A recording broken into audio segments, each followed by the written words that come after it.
সবাইকে আন্তরিকভাবে স্বাগত। যে যেখান থেকে আমার এই মুকুল স্যার ইউটিউব চ্যানেলটি দেখছেন তাদের সবার জন্য অনেক অনেক আন্তরিক শ্রদ্ধা, সম্মান এবং শুভকামনা।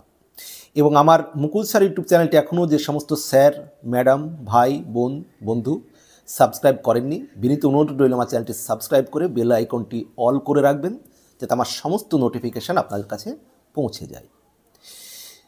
বাংলাদেশের সেনাপ্রধান ওয়াকারুজ্জামান তিনি বাংলাদেশের প্রাক্তন প্রধানমন্ত্রী খালেদা জিয়ার বাড়িতে গেলেন তার সঙ্গে দেখা করতে, তার স্বাস্থ্যের খোঁজ নিতে। খালেদা জিয়ার এটা স্বাভাবিক বিষয়, তিনি যেতেই পারেন, কিন্তু এটা নিয়ে একটা কিন্তু ইঙ্গিত বাংলাদেশের রাজনৈতিক যারা বিশ্লেষক তারা কিন্তু এর মধ্যে একটা মানে অনেক কিছুর সম্ভাবনা খুঁজে পাচ্ছেন। মানে রাজনীতি তো একটা সম্ভাবনা শিল্প। তো বর্তমানে এখন বাংলাদেশে যে পরিস্থিতি চলছে, যে জটিল রাজনৈতিক পরিস্থিতি চলছে, মানে সেই পরিস্থিতিতে সেনাবাহিনী বাংলাদেশের জন্য এই মুহূর্তে কিন্তু খুব ইম্পর্টেন্ট রোল পালন করছে। বাংলাদেশের এই মুহূর্তে যদি আমরা দেখি, সেনাবাহিনীর কিন্তু একটা খুবই গুরুত্বপূর্ণ ভূমিকা চলছে। এই মুহূর্তে সেনাবাহিনীর প্রধান যখন খালেদা জিয়ার বাড়িতে যাচ্ছেন, তখন কিন্তু চারিদিক থেকে অনেক আলোচনা সমালোচনা তা নিয়ে শুরু হয়েছে। বাংলাদেশে যখন যেদিন 5ই আগস্ট শেখ হাসিনার পতন ঘটল বা শেখ হাসিনা চলে আসলেন বাংলাদেশে থেকে ভারতে, সেদিনও কিন্তু এই ওয়াকারুজ্জামান সাহেব একটা ইম্পর্টেন্ট রোল নিয়েছিলেন। তিনি শেষমেশ শেখ হাসিনাকে বুঝিয়ে, যদিও তার পদত্যাগপত্র পরবর্তীকালে পাওয়া যায়নি, কিন্তু তিনি বলেছিলেন যে পদত্যাগ করেছেন এবং দেশের পরিস্থিতি অনুযায়ী সেটাকে তিনি হ্যান্ডেল করেছেন। কিন্তু এখন তিনি খালেদা জিয়ার কাছে কেন দেখা করতে গেলেন? হতেই পারে যে ওয়াকারুজ্জামান সস্ত্রীক বিএনপি নেত্রীর বাড়িতে গিয়েছেন তার স্বাস্থ্যের খবর নিতে, যেহেতু বিএনপি নেত্রী এই মুহূর্তে তিনি বিএনপির চেয়ারপারসন এবং প্রাক্তন প্রধানমন্ত্রী, তার কাছে যেতেই পারেন। আবার যেতেই পারেন শেখ হাসিনার স্বামী জিয়াউর রহমান সাহেব, তিনিও একজন আর্মি উচ্চপদস্থ অফিসার ছিলেন, বাংলাদেশের প্রাক্তন প্রেসিডেন্ট ছিলেন তিনি জিয়াউর রহমান। স্বাভাবিকভাবেই একজন সেনা প্রধান আর একজন প্রাক্তন, যদি আমরা রাষ্ট্রপতি না ধরি, প্রাক্তন সেনা অফিসার, একজন সেই সেনা অফিসারের বাড়িতে তার পরিবারের খোঁজ নিতে যাবেন বা একজন প্রাক্তন প্রধানমন্ত্রীর শরীরের খোঁজ নিতে যাবেন, এটা তো স্বাভাবিকভাবেই হতেই পারে। কিন্তু এখানেই একটা একটা টুইস্ট আসছে যে ওয়াকারুজ্জামান সাহেব কি এটা ভাবছেন যে আগামী দিনের নিরপেক্ষ সুস্থ নির্বাচন হলে বাংলাদেশে ক্ষমতায় চলে আসবে কিন্তু হয় আওয়ামী লীগ বা বিএনপি। জামাত কিন্তু ক্ষমতায় আসার কোনো সম্ভাবনা নেই, কারণ এই মুহূর্তে কিন্তু বিএনপি এবং জামাতের মধ্যে একটা দ্বন্দ্ব শুরু হয়ে গিয়েছে। কারণ কিছুদিন আগেই জামাতের আমির ডক্টর শফিকুর রহমান সাহেব তিনি বলেছেন যে বাংলাদেশে পরীক্ষিত দেশপ্রেমিক দুটি সংস্থা, একটা হচ্ছে দুটি প্রতিষ্ঠান, একটা হচ্ছে বাংলাদেশের আর্মি বা সেনাবাহিনী, আর একটা হচ্ছে জামাতে ইসলামী।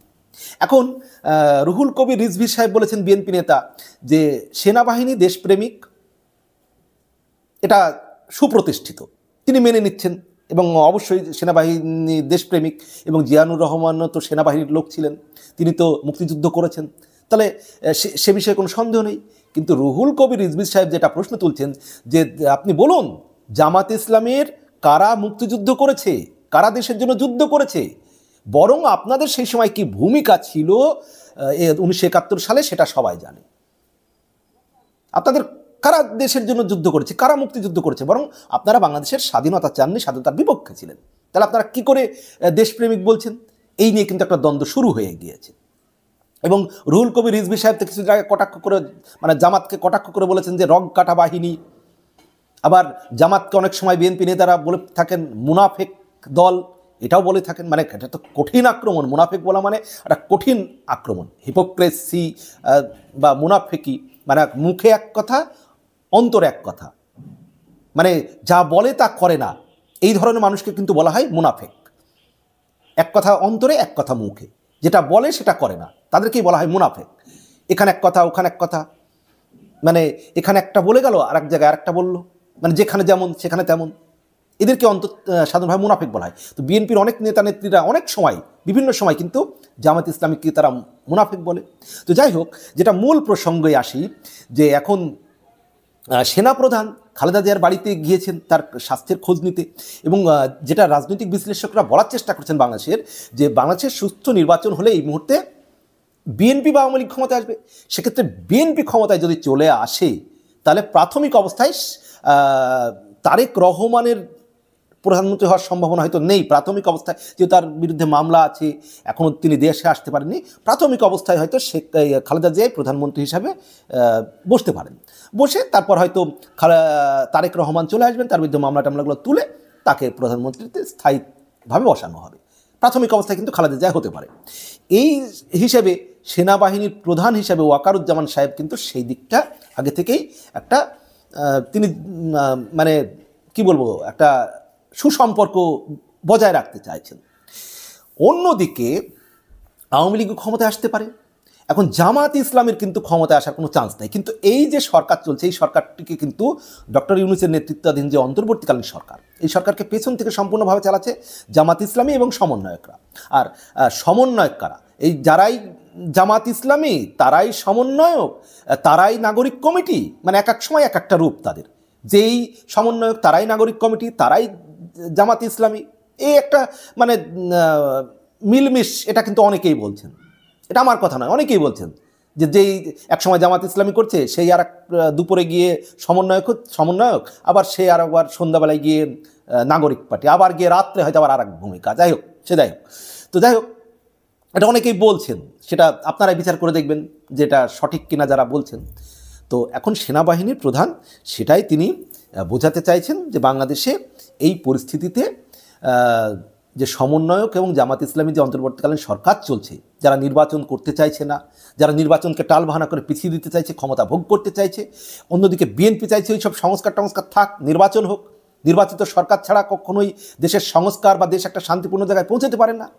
সেনাবাহিনী প্রধান কিন্তু এখন সেটাই বার্তা দিতে চাইছেন, যে জামাত ইসলামী বা এই সমন্বয়করা যেভাবে হঠকারীভাবে 1971-এর সংবিধান, মানে সমন্বয়করা যেটা বলছিল 1971-এর সংবিধান মুছে ফেলবে, এত সোজা জিনিস নয় এই হঠকারিতা সোজা জিনিস নয়। ওয়াকারুজ্জামান সাহেব কিন্তু বুঝতে পারছেন যে দেশে গণতন্ত্রের প্রতিষ্ঠা করতে গেলে সুস্থ নির্বাচন দরকার, আর নির্বাচন হলেই আওয়ামী লীগ বা বিএনপি। তাই তিনি চাইছেন যে এই দুটো জায়গাকে একবারে স্মার্টলি হ্যান্ডেল করতে। কারণ এই সমন্বয়কদের হঠকারিতা আর জামাত ইসলামী যতই তারা বাংলাদেশে প্রচার করে বেড়ায় তারা ক্ষমতায় আসছে, তারা ক্ষমতার ধারে কাছেও যাওয়া মতো কোনো যে মানে বিভিন্ন যে জরিপ হচ্ছে, কোনো জরিপে তাদের ক্ষমতায় আসার কোনো সম্ভাবনা কিন্তু দেখা যাচ্ছে না। স্বাভাবিকভাবেই সে সেনাপ্রধান, তিনি খুব ভদ্র মানুষ, সৎ মানুষ, সে বিষয়ে কোনো সন্দেহ নেই।